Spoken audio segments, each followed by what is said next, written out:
Hey folks, welcome back to Let's Play The Suffering. In our last episode, we met the supporting cast, including my favourite, Quentin Killjoy.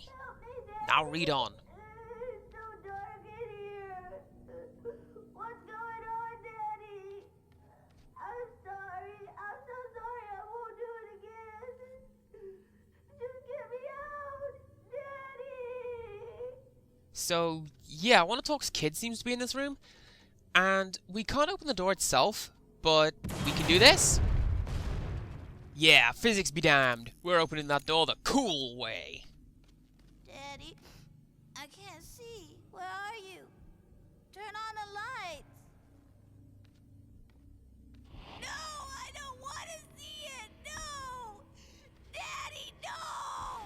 Now, I'll be honest, that is not a nice apparition, and frankly I don't get it, but the game designers thought it was important, so I guess it is.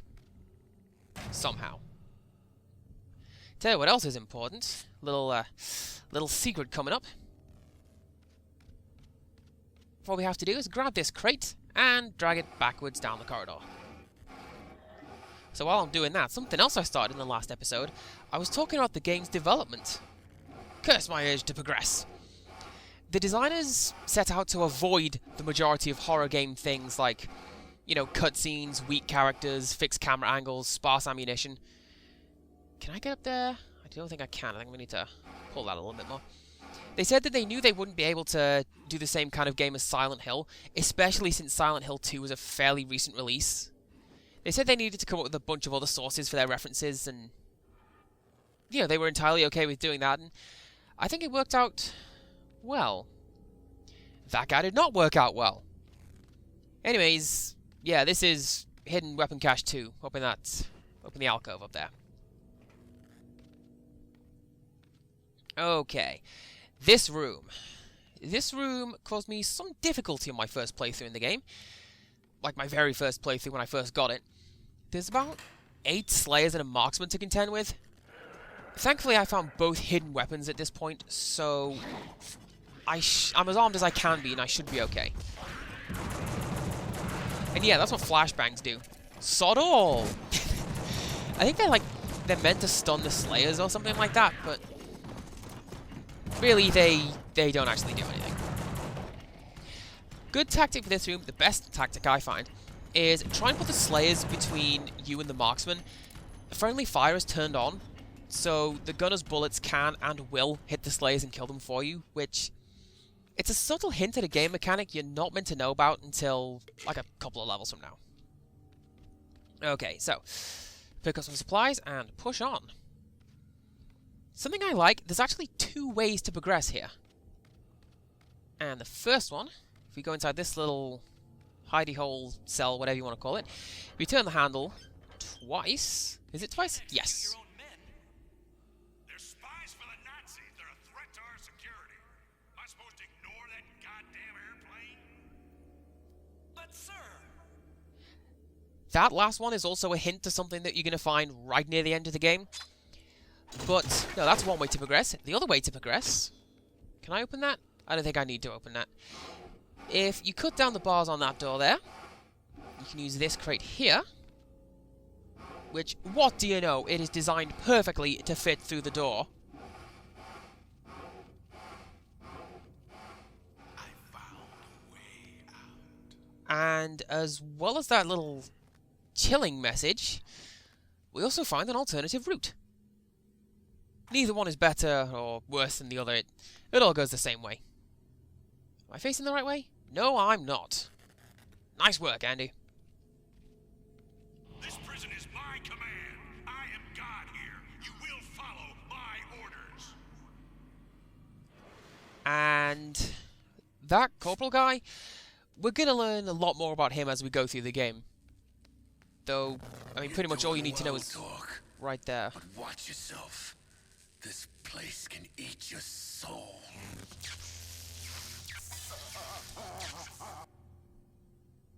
I think that's like a little gauge to see how well you're doing thus far. And pushing on, we have a reference to 28 Days Later, of all things. And we also have a Thompson submachine gun. Alternatively, a Tommy gun, TSMG, trench broom, sweeper, or, and this one's my personal favourite, the Chicago typewriter. Not a piano, L.A. Noire. Close, but no cigar. It was invented by John Thompson in 1919, and although it is an American invention, it was predominantly used by British soldiers during the Second World War, and this is how the English troops got the nickname Tommies. And I'll be honest with you, it is a damn fine weapon, and probably the one that we're going to be relying on the most. At least up until the point when we get the shotgun.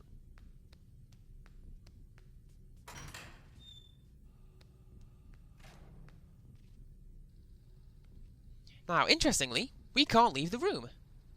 This projection of a gate is holding it shut, which is pretty weird, so what we have to do, get ourselves a lecture. When performing a lethal injection, it is essential that the needles be placed with absolute precision. And unlike standard medical procedures, with a lethal injection you have a patient who probably does not want the procedure to occur. Therefore, it is of vital importance that the restraints be tight and strong. Even with that, trouble may arise, and it may be incumbent upon the practitioner to take matters into his own hands, using whatever sharp-bladed objects he may have on his person. Lacerations to the body at strategic locations may put the patient into a state of shock, making him far more pliable, or at the very least, causing him to bleed to death, thus achieving the desired end. And who are we kidding? We're not really trying to be humane anyway. Class dismissed. You know, I can't decide whether that guy is a murderous psychopath or a strategic genius. He's towing a fine line between the two, I think. Hello? Ah, there we go. In order to proceed, you have to find the sort of sweet spot halfway down this hallway. Man, it's good to see another human. Wait, what the fuck? Torque, is that you? Fuck, man, it's me, Dallas, from Easton. Man, if anybody could survive this shit, it figures you could. You seen some of these things, man? Fucking whack shit. I heard the government's been conducting experiments on us inmates. Next phase of MK Ultra, if you can believe that shit. Now it's turned into the mother of all clusterfucks. He's a parasite. So that's Dallas, a friend of Torque's from the last time he was in prison. Looks like there's no way out And of here. you'd think they'd expand on that highly relevant and interesting plot point in the sequel, which focuses on Torque's initial incarceration, but no. No, they do not. Dallas doesn't even show up in the game. Now, unfortunately, he's completely incompetent at the moment. He's unarmed, Torque doesn't want to share his toys, he'll hide in the corner, take all the aggro for you. Look what they did. This shit ain't right. You made being on the inside better. You were my main man. I miss you. You never went for that kind of thing on the inside, did you, Torque? Nah? Well, you don't know what you were missing. Come on, this shit's too fucked up to look at. Now, TV Tropes says that that particular line is all about prison rape, and frankly, I don't see it. I think he's talking about drugs. Oh, hi guys, you've turned up a little bit too early. You've ruined the talk that I had planned. But no, see, I see it as being like, that room is an ironic punishment because the guy on the table was the main pusher, that sort of thing.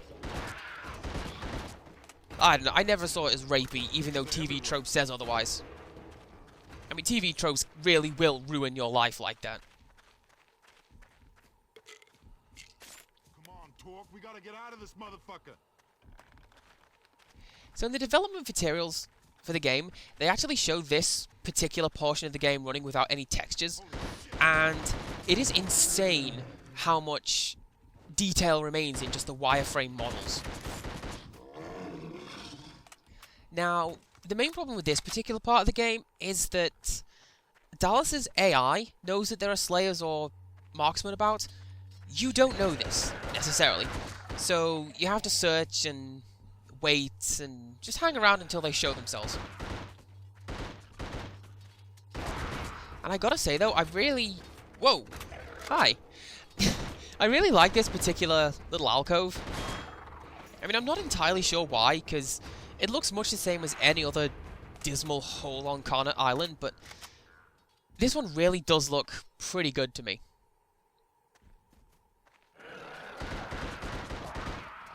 And yeah, apparently Slayers are ninjas. Look at that. They made these. Fuck, man. You're a killing machine. I know growing up in a group home wasn't no wine and roses shit, but you one badass son of a bitch. This way. It's time for us to bust out. Okay, now, this part of the game is... Well, this is a bit of a dick move on the game's part, I'll be honest with you. And it is not the only time that it happens either. There are two ways off this scaffolding. The first is down the ladder, but that way we don't progress. The second is onto this big biffer bin down there. If we jump, or even fall to the ground, it depletes all of our health and we die. So, you know, point of note, don't do that. Time for us to bust out. Come on, Torque. The only way out's through this cell block. Now, I've been in there. There's some bad shit in there, man. Fucked up juju. But there's no other way. Come on.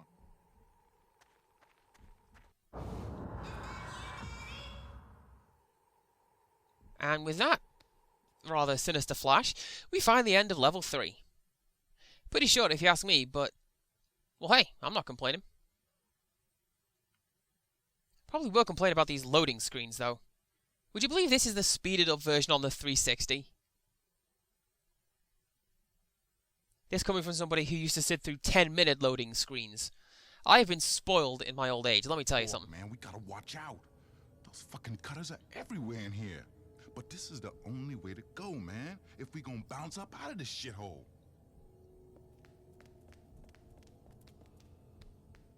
Wait, what the fuck is that sound? I knew coming back in here was a bad idea. Look, Torque, you a badass killing machine, not me. I think you can lead us through this shit. Now that's something that I like about the guys in this game. A lot of them show a great deal of common sense and survival potential. Now, how many times do you see that in a horror movie? I think the guy with the gun had better take point. Also, if you go into the bathroom, there's a chance to find some zombium. Pretty much every bathroom in this thing has zombium in it, which pretty handy to know. It's like what they did to Byron. Huh. God damn, looks like these things kill their own too. Fuck yeah, I found the gap. I don't feel so naked now. I won't be able to smoke them like you can, but I got your back.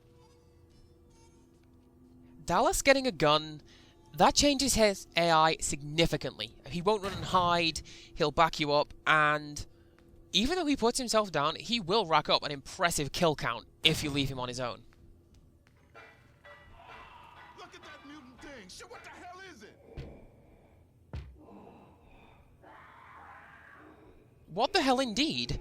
I get the impression we're going to be finding out soon enough. Foreboding.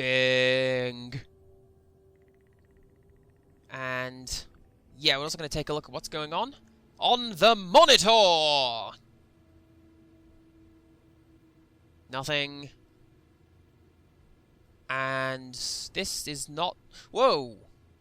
Oh dear, this is not good. I sincerely hope that we don't end up fighting that guy. Foreboding!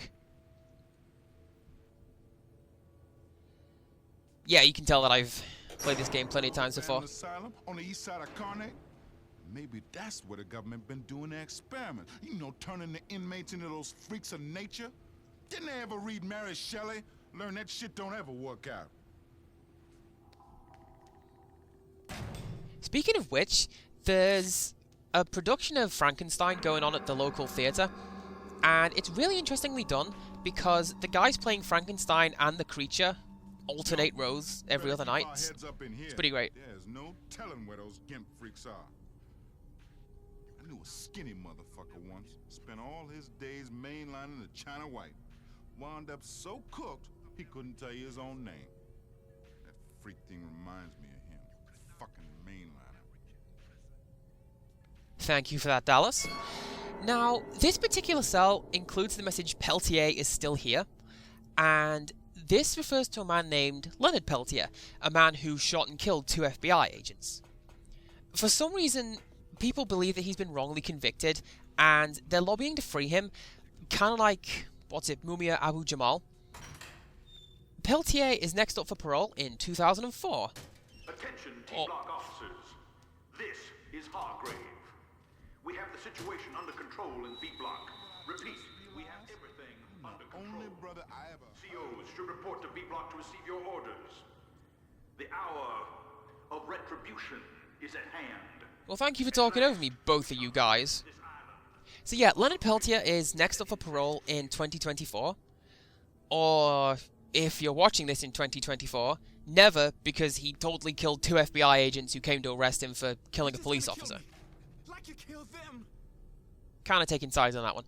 But the wall does also mention R.I.P. Johnny and June. And yeah, this would refer to the country and blues singers. Now, we have to push this button in order to proceed, and whoa! For what they did to Byron. That would be our next enemy. The mainliners. Their injections are... Hey, talk. they're not lethal, Hey, talk. but they do screw up the GUI for a little bit, and they do have a poisonous effect if you take too many hits too often. Oh, do I really need to tell you not to run through those green mist clouds that they leave behind? I don't think I do. Anyways, easy to miss bit of karma. If you go and flip that switch, it will lock all the cell doors in this block. And then we can go over to this guy over here. Thanks, man. Now go on. Get away from me. This You're just gonna bring him here. World War II. Army or Navy or some shit at a base on this island. It's near the road that goes to the docks. Started their experiment, trying to create a super soldier or some insane shit.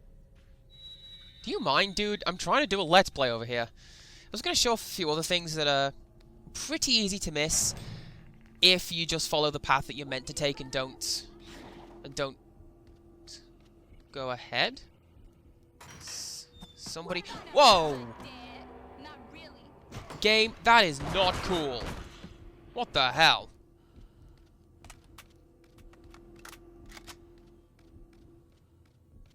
And there's also something just across from this way, and I'll be honest, I want to say that this is a part of the game where you can get some karma.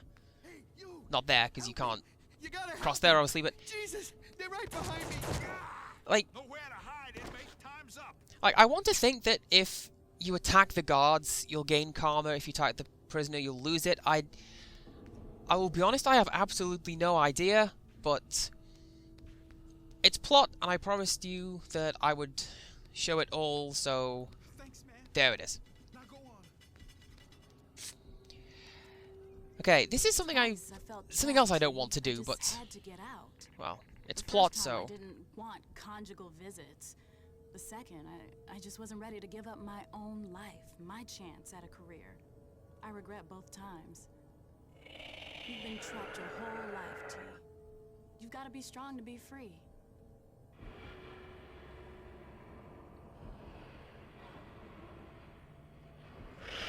and suddenly Slayers from nowhere. It's it's kind of a dick move that the game makes you think that those Slayers are just part of a vision, but then they become reality and actively do try to destroy you. There are Slayer captains too, which means they have a stack of extra health. And annoyingly, Dallas tends not to follow you that way. From a plot point, it makes sense, because it means you're the only person who sees his wife, suggesting it's all in your head. But also means you're on your own for that one.